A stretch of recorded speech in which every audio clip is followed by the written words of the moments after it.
जय Hind student. Periodic classification में हम लोग पढ़ रहे थे, पैरामीटर पढ़ना था तत्वों के आधुनिक आवर्त सारणी के अनुरूप परिवर्तन गुणों में कौन कौन गुण क्या होता है, कैसे परिवर्तित होता है। आप हेडिंग दिलवा दिए थे परमाणुक त्रिज्या, परमाणु का त्रिज्या, परमाणु का आकार, परमाणु का आकार या परमाणुक त्रिज्या उसको कहते हैं। वहीं से पढ़ना शुरू करेंगे। हेडिंग देना है आपको परमाणुक आकार या परमाणुक त्रिज्या। समझिएगा, पिछले क्लास में आपको लास्ट टाइम हम एक चर्चा कर रहे थे कि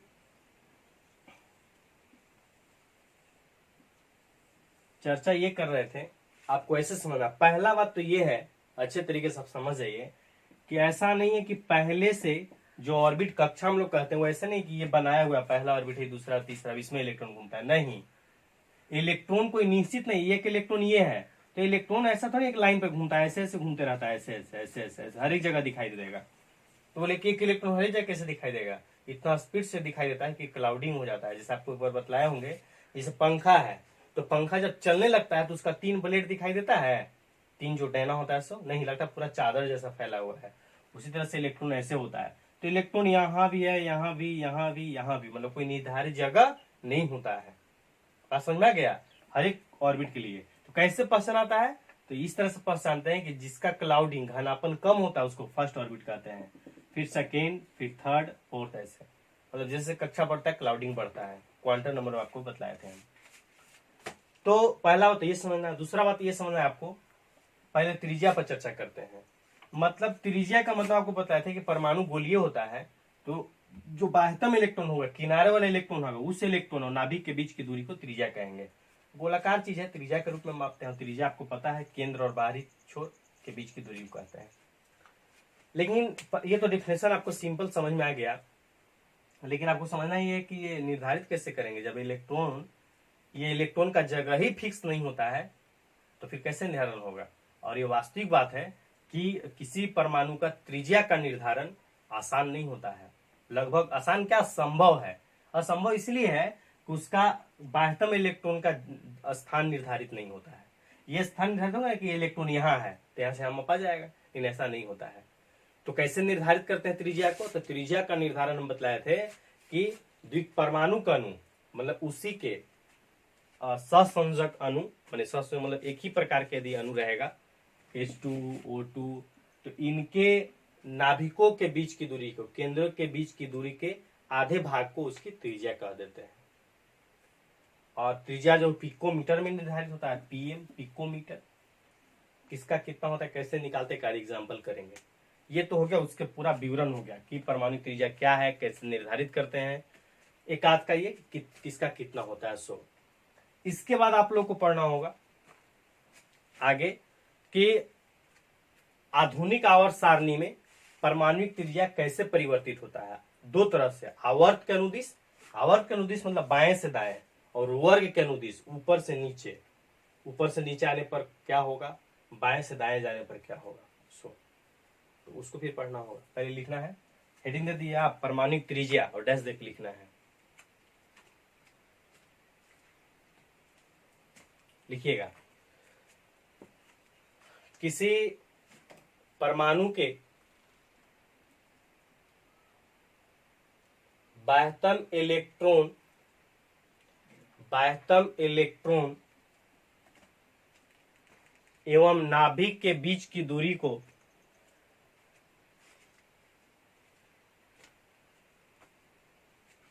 उस परमाणु का परमाणुक त्रिज्या कहते हैं। इसमें लिखेंगे परमाणुक त्रिज्या को पिकोमीटर, पीएम पिकोमीटर, टीएम में मापते हैं। दूरी का इकाई है छोटा इकाई। पैराग्राफ चेंज करके लिखेंगे, किसी परमाणु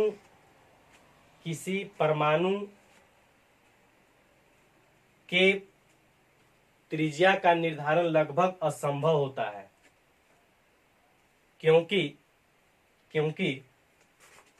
किसी परमाणु के बाह्यतम इलेक्ट्रॉन का स्थान निश्चित नहीं होता।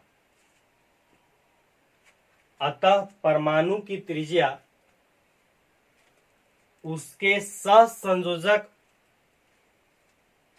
सहसंयोजक अणु में आसन परमाणुओं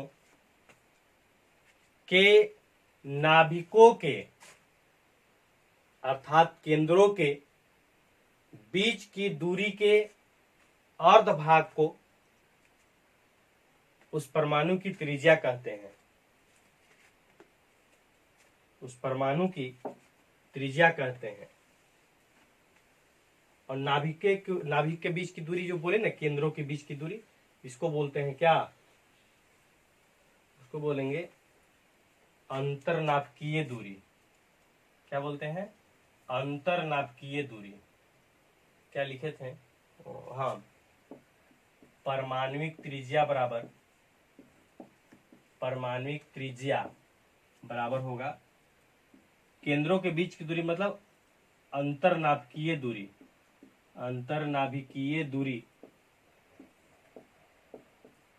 बटा अंतरनाभिकीय दूरी बटा 2। अंतरनाभिकीय दूरी का आधा ना कहा गया, मतलब अंतरनाभिकीय दूरी बटा 2। ये एग्जाम्पल समझना है। जैसे हाइड्रोजन परमाणु की त्रिज्या कैसे निर्धारित की गई, सोच समझना है। हाइड्रोजन परमाणु की त्रिज्या,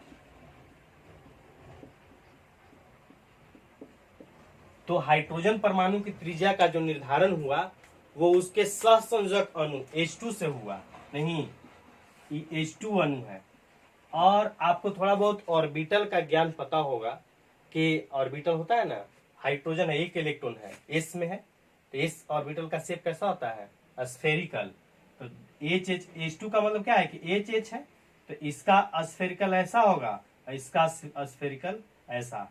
और जब ये आपस में विक्रिया कर रहा है, मतलब ओवरलैपिंग न हुआ होगा, ओवरलैप न करेगा ये वाला पोर्शन, मतलब ऐसा कुछ H2 जो है वो ऐसा होगा। ये H2 हो गया, ऐसा H2 होता है।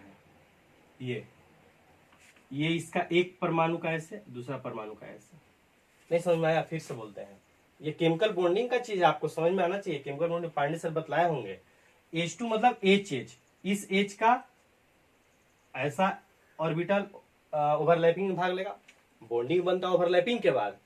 तो एक ये है, दूसरा ये है, ये दोनों ओवरलैप करेंगे, मतलब कुछ पोर्शन इसका कॉमन हो जाता है, मतलब इस तरह से कॉमन हो जाएगा, मतलब इस पे आके ऐसे हो जाएगा, ओवरलैप करेगा।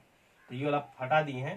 तो एक का जैसे अलग अलग था, तो केंद्र था ना इसका यहाँ नाभिक, और इसका यहाँ, जब ओवरलैपिंग के बाद जब बॉन्डिंग बन जाता है तो ये हो गया। इसी दूरी को बोलते हैं, ये जो दूरी है, ये दूरी, इसको अंतरनाभिकीय दूरी कहते हैं। और ये H2 के लिए होता है 74 pm, सबके लिए अलग अलग होता है, 74 pm है। इसको बोलते हैं अंतरनाभिकीय दूरी। अंतरनाभिकीय दूरी बोलते हैं ना। तो त्रिज्या बराबर हो जाएगा, त्रिज्या बराबर हाइड्रोजन परमाणु की त्रिज्या। तो क्या भी हम लोग पढ़े, क्या बोला गया कि किसी परमाणु का त्रिज्या उसके सहसंयोजक अणु में आसन परमाणुओं के नाभिकों के बीच की दूरी, नाभिकों के बीच की दूरी मतलब अंतरनाभिकीय दूरी 74 pm का आधा मतलब 2, ये 37 pm होगा। यही आंसर हो गया। ऐसे होता है निर्धारण परमाणु के त्रिज्या का। ठीक है, क्लियर हो गया? अब आपको हेडिंग देना है। और ये तो पढ़ लिए अभी हम लोग कि परमाणु त्रिज्या क्या है, कैसे निर्धारित होता है, कैसे व्यक्त करते हैं। सो आधुनिक आवर्त सारणी में, मतलब इससे जो प्रश्न आएगा, आपको ऐसा नहीं प्रश्न आएगा बताइए कि क्लोरीन का परमाणु त्रिज्या कितना होता है, नहीं, ये नहीं पूछेगा। तुलनात्मक अध्ययन पूछता है कि बताइए सल्फर और ऑक्सीजन में किसका आकार बड़ा होगा, मतलब किसका परमाणु त्रिज्या अधिक है। तुलनात्मक अध्ययन यहाँ करना है। तो तुलनात्मक अध्ययन को सिंपल करने के लिए हम लोग आवर्त सारणी के 2 अनुदिश के अनुरूप पढ़ेंगे, एक आवर्त के हिसाब से, दूसरा वर्ग के हिसाब से। आवर्त आपको तो याद ही होगा, ऐसे आवर्त होता था, नहीं ऐसे ऐसे ढेर सारा ये सब, ये आवर्त हो गया, पहला आवर्त, दूसरा, तीसरा, चौथा, पांचवा, छठा, सातवां, ऐसा होता था ना।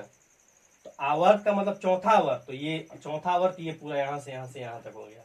वर्ग पहला, दूसरा, तीसरा, है ना, 16वां, 17वां, 18वां होता था ना।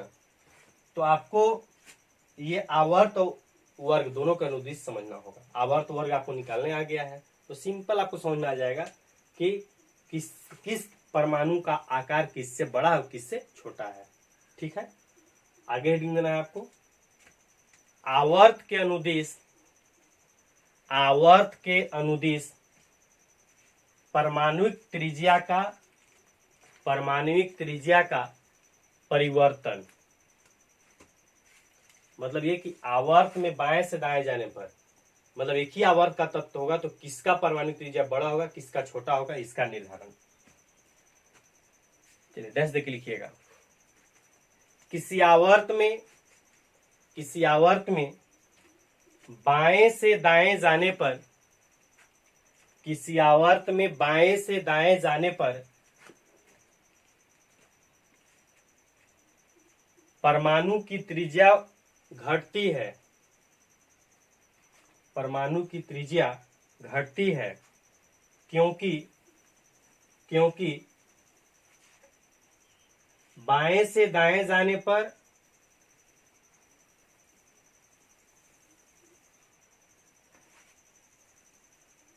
प्रत्येक परमाणु के नाभिक में धन आवेशित कण प्रोटॉन की संख्या बढ़ती है। इसमें लिखेंगे वैसे तो इलेक्ट्रॉन की संख्या भी बढ़ती है परंतु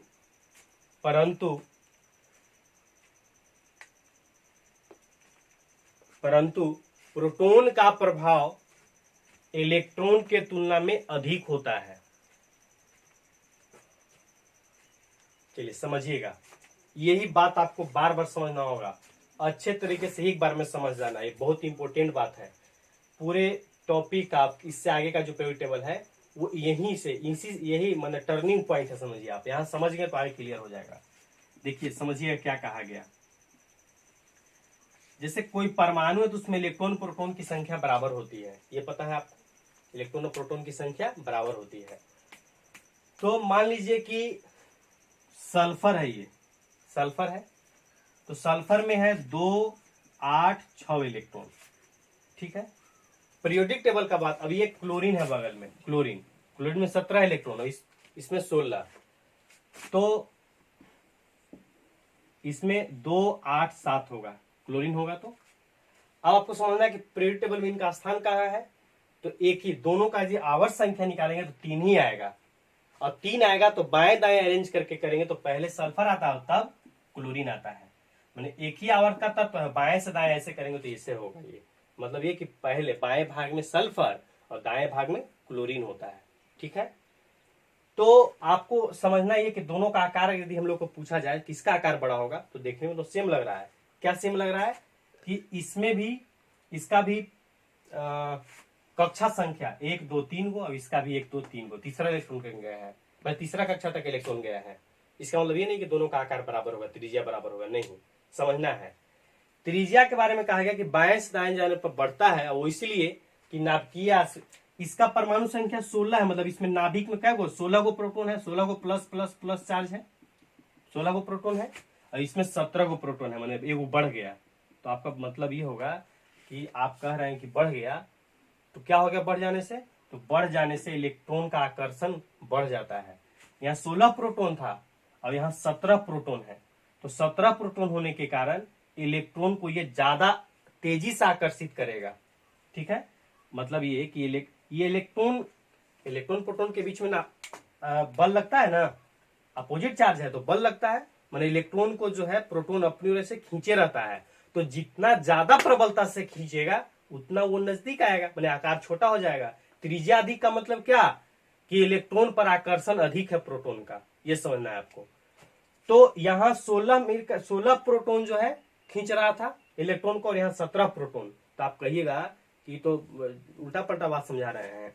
16 को प्रोटॉन खींच रहा था तो 16 इलेक्ट्रॉन को खींच रहा था, अब यहाँ प्रोटॉन बढ़ करके 17 हुआ तो इलेक्ट्रॉन भी तो 17 हो गया। तो हम अभी क्या लिखवाएं, परंतु दोनों में वृद्धि होता है, इलेक्ट्रॉन में भी और प्रोटॉन की संख्या में भी, लेकिन प्रोटॉन का प्रभाव अधिक होता है। क्यों अधिक होता है, तो क्योंकि प्रोटॉन सब एक ही जगह है, डेंसिटी हाई हो गया, हाई डेंसिटी वाला मतलब एरिया डेवलप हो गया वहां, पॉजिटिव चार्ज जो है एक ही जगह सब है, नाभिक में है, छोटा जगह हम लोग पढ़े हैं कि नाभिक का आयतन बहुत कम होता है, तो आकार छोटा है और चार्ज ज्यादा हो जा रहा है, तो इसका प्रभाव ज्यादा होता है। मतलब ये कि यहाँ जो 16 सच्चाई है कि 16 प्रोटॉन 16 इलेक्ट्रॉन को आकर्षित कर रहे हैं, यहाँ 17 प्रोटॉन 17 इलेक्ट्रॉन को आकर्षित कर रहे हैं। प्रोटॉन के साथ साथ इलेक्ट्रॉन भी बढ़ा है, लेकिन प्रोटॉन का प्रभाव नाभिक में जो आवेश में वृद्धि हुआ ये ज्यादा प्रभावी होता है, और इसीलिए कि एक ही जगह है ये, इसीलिए इसको खींचना और प्रबलता से खींचने लगता है। तो जब ये और प्रबलता से खींचेगा तो जो इलेक्ट्रॉन था बाह्यतम कक्षा में 7 वो ये थोड़ा अंदर अंदर चल जाएगा, तो अंदर अंदर चल जाएगा तो त्रिज्या कम हो जाएगा। इसीलिए कहा गया कि आधुनिक आवर्त सारणी में बाएं से दाएं जाने पर परमाणु त्रिज्या घटती है, कम होता है, परमाणु छोटा होते जाता है। क्यों? क्योंकि नाभिकीय आवेश में वृद्धि होता है, प्रोटॉन की संख्या में वृद्धि होता है। प्रोटॉन की संख्या में वृद्धि होगा तो इलेक्ट्रॉन पर आकर्षण बढ़ेगा, तो इलेक्ट्रॉन पर आकर्षण बढ़ेगा तो नजदीक नजदीक आ जाएगा, तो त्रिज्या स्वाभाविक है कि छोटा हो जाएगा। क्लियर हो रहा है? तो क्लोरीन, सल्फर और क्लोरीन में तो बाएं से दाएं आप समझ सकते हैं, क्लियर सी बात है ना। कि आवेश वाला अगर समझ आएगा तो और आसान है। बाएं से दाएं घटता है, मतलब दाएं वाला छोटा होगा, तो सल्फर और क्लोरीन कौन छोटा होगा? क्लोरीन छोटा होगा। वो क्यों? क्योंकि उसमें प्रोटॉन 17 है, इसमें 16 है प्रोटॉन, इसीलिए। ठीक है, डैश देके लिखना। लिख लिए थे शायद, क्या अब याद भी नहीं है। लिख लिए होंगे तो फिर से एक बार हम रिपीट करते हैं। डैश देके लिखना था कि आधुनिक आवर्त सारणी में बाएं से दाएं जाने पर परमाणुक त्रिज्या घटती है। हाँ, ये तो लिखवा दिए थे, हमको याद आ गया, लिखवा दिए थे। चलिए, तो ये हो गया। हम आपको बहुत इंपॉर्टेंट होता है, हम देंगे क्वेश्चन, और बोर्ड में तो नहीं पूछेगा, लेकिन एक कॉम्पिटिटिव एग्जाम में यही सब प्रश्न आता है पीरियोडिक टेबल से, कि बताइए कि सल्फर है, क्लोरीन है, ऑक्सीजन है, ऐसा है, फास्फोरस है, तो कौन किससे बड़ा होगा? परमाणु त्रिज्या के बढ़ते क्रम में सजाएं, घटते क्रम में सजाएं। बहुत इंपॉर्टेंट प्रश्न होता है, हम प्रैक्टिस ढेर सारा कराएंगे, लेकिन पहले वर्ग के अनुदिश पढ़ लेंगे तब। नीचे हेडिंग देना है, वर्ग के अनुदिश, वर्ग के अनुदिश, वर्ग के अनुदिश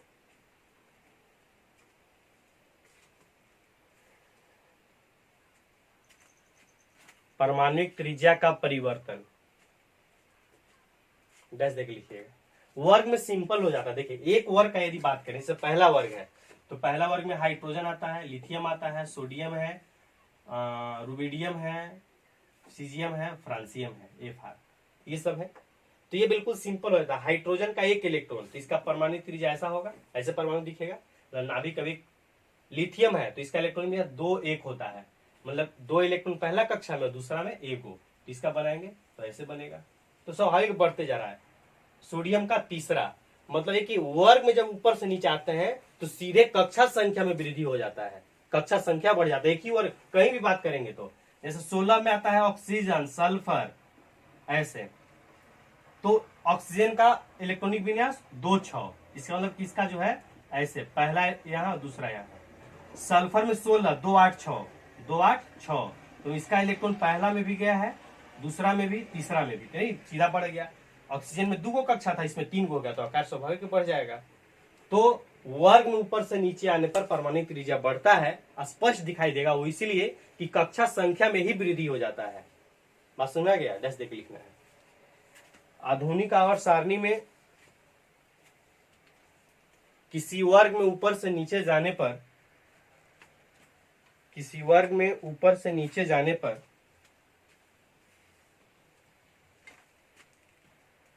परमाणु त्रिज्या बढ़ती है, क्योंकि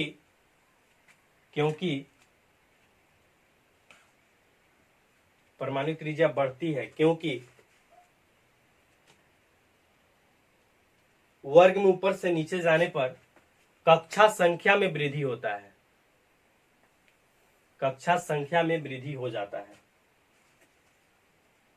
चलिए, अब कोई भी तत्व रहेगा आपको चेक करना होगा तो आसानी से चेक कर सकते हैं। पहले वर्ग और आवर्त में बांट लेंगे, कौन एक आवर्त का है, कौन एक वर्ग का है।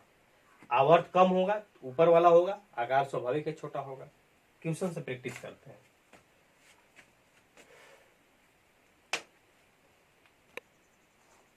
चलिए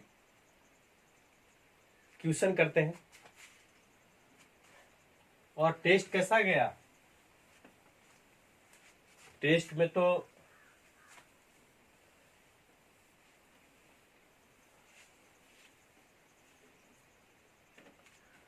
टेस्ट का स्थिति जो है कम से कम 3-4 ऑब्जेक्टिव तो जरूर गलत हुआ होगा। ऐसा हम चर्चा तो अब बाद में इस पे करेंगे। चलिए हाँ, ऐसे क्वेश्चन करके लिखना है। निम्नलिखित तत्वों के परमाणुओं को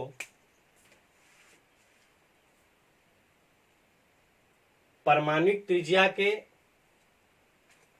बढ़ते क्रम में सजाएं। बढ़ते क्रम में सजाएं। चलिए पहला है नाइट्रोजन है, सल्फर है, फास्फोरस है, ऑक्सीजन है। चलिए ये सब है, ठीक है, इनको सजाना है। एक मिनट, नाइट्रोजन है, कार्बन है, ऑक्सीजन है, फ्लोरीन। पहला ये है नाइट्रोजन, कार्बन, ऑक्सीजन, फ्लोरीन, इनको परमाणु त्रिज्या के बढ़ते क्रम में सजाना है। देखिए सबसे पहला काम आपको क्या करना है कि नीचे में इनका आवर्त लिख देना है। रफ करेंगे, कोई दिक्कत नहीं है, सीखना जरूरी है। रफ करेंगे, रफ आवर्त यदि निकालेंगे तो अब आपको आवर्त वैसा नहीं कि इलेक्ट्रॉनिक विन्यास लिखेंगे तब क्वेश्चन आएगा, एकदम आइडिया होना चाहिए। ये सब दूसरा आवर्त का है। आवर्त कैसे दूसरा हो गया ये आपको पहचानना काम है। जब एक ही आवर्त का होगा, जब तत्व एक ही आवर्त का होगा तो आपको कैसे छांटना है, तो बाएं से दाएं, मैंने उनको सजा लेना है कि पहले कौन आता है। या आपको दूसरा जैसे अभी हम लोग पढ़े ना कि बाएं से दाएं जाने पर त्रिज्या घटती है, तो सजा लेंगे कि पहले कौन आता है, फिर उसके बाद कौन आता है, फिर उसके बाद कौन आता है, फिर उसके बाद कौन आता है, और उस हिसाब से फिर लिख देंगे। या दूसरा आपको तरीका हम ये बता रहे हैं कि जब एक ही आवर्त का तत्व रहेगा तो परमाणु संख्या चेक कर लेंगे। जिसका परमाणु संख्या अधिक होगा उसका आकार छोटा होगा। मैंने अधिक वाला को पहले लिख देंगे, बढ़ते क्रम में लिखना है ना, तो कम वाला को पहले लिखना है। तो जिसका परमाणु संख्या कम है, माने परमाणु संख्या कम है, उसको पहले लिख देंगे, ठीक है। तो परमाणु संख्या सब दूसरा आवर्त का है तो परमाणु संख्या से लिख देंगे। परमाणु संख्या इसका 7, 6, 8, 9 है ना। तो जिसका परमाणु संख्या ज्यादा है उसका त्रिज्या कम होगा, तो लिखेंगे परमाणुक त्रिज्या का बढ़ता, क्या लिखे थे हमको याद नहीं क्वेश्चन में, बढ़ता क्रम की घटता क्रम, बढ़ता क्रम शायद लिखे थे, बढ़ता क्रम, ठीक है। तो बढ़ते क्रम में सजाना है। बढ़ते क्रम मतलब सबसे पहले किसका लिखेंगे, उसको लिखेंगे जिसका आकार सबसे छोटा होगा। और सबसे छोटा आकार किसका होता है, तो बाएं से दाएं जाने पर घटता है, मतलब दाएं तरफ वाला का, उधर वाला का आकार छोटा होगा। उधर कौन होता है, तो एक ही आवर्त में परमाणु संख्या लगातार ना बढ़ता है। दूसरा है तो दूसरा कहां शुरू होता है, लिथियम से। 3, 4, 5, 6, 7, 8 ऐसे 3, 4 फिर 5, 6, 7, 8, 9, 10।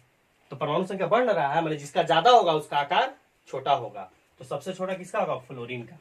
फ्लोरीन सबसे छोटा। इससे ज्यादा किसका होगा, ऑक्सीजन का। इससे ज्यादा नाइट्रोजन का। सबसे ज्यादा सबसे बड़ा कौन होगा, कार्बन होगा। क्लियर हो गया। दूसरा यदि आपको कहा गया कि मैग्नीशियम है, कैल्शियम है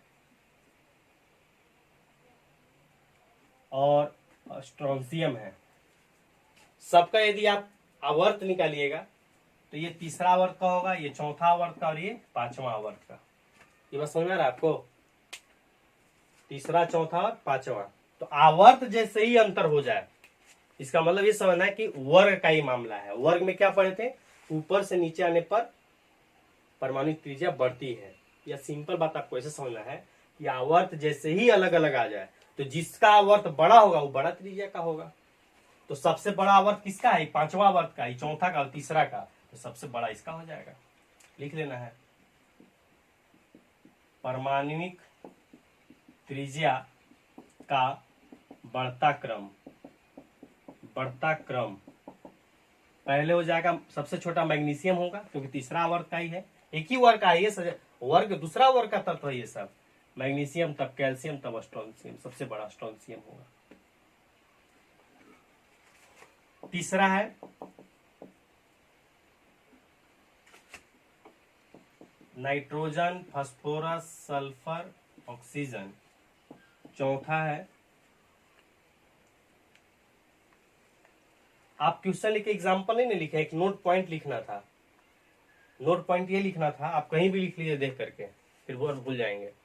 नोट करके ये लिखना है कि प्रत्येक आवर्त में, अच्छा ये बताइए कोई भी आवर्त में सबसे छोटा किसका होगा, सबसे छोटा आकार होना चाहिए किसका, 18 वर्ग का ना, क्योंकि सबसे बाएं से दाएं घटता है तो सबसे दाएं में ही ना है हीलियम, नियोन, आर्गन, क्रिप्टन, तो सबसे उधर जाके लास्ट हो रहा है, तो इसका आकार क्या होना चाहिए था, सबसे छोटा, लेकिन सबसे बड़ा होता है, अपने अपने आवर्त में इनका आकार सबसे बड़ा होता है।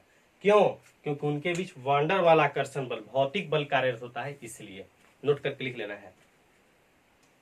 सभी आवर्त में उत्कृष्ट गैसों की त्रिज्या सबसे बड़ी होती है, उत्कृष्ट गैसों की त्रिज्या सबसे बड़ी होती है। चलिए हो गया ये। तीसरा चौथा आपको अपने से बनाना है, फिर अगले दिन चर्चा करते हैं। अच्छे तरीके से आप इतना थ्योरी समझिएगा परमाणु त्रिज्या का, बाएं से दाएं ऊपर से नीचे, फिर अगले दिन आपको एकदम याद जैसा होना चाहिए कौन तत्व किस आवर्त का है, किस वर्ग का है, ये कंफर्म रहेगा तो बाकी गुण पढ़ने में सुविधा होगा। अच्छे तरीके से पीरियड टेबल का अध्ययन कीजिए। अभी थोड़ा बहुत एक दो प्रैक्टिस कीजिएगा इसको, और एक और हम दे रहे हैं। बोरोन है, एल्युमिनियम है, नाइट्रोजन है, क्लोरीन है, नियोन है। चलिए इसको आपको सजाना है, 2 होमवर्क है, और पीरियड टेबल का अच्छे तरीके से आप अध्ययन कीजिए। ऑब्जेक्टिव क्वेश्चन में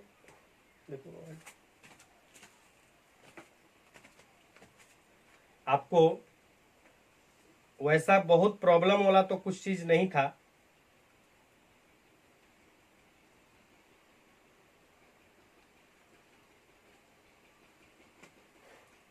पहला वाला न्यूमेरिकल तो बनना मतलब थोड़ा समय वाला था, लेकिन बनना चाहिए था। जैसे हम लोग को मूललता ज्ञात करने के लिए विलेय विलायक का द्रव्यमान चाहिए, विलेय और विलायक का क्या चाहिए, द्रव्यमान चाहिए।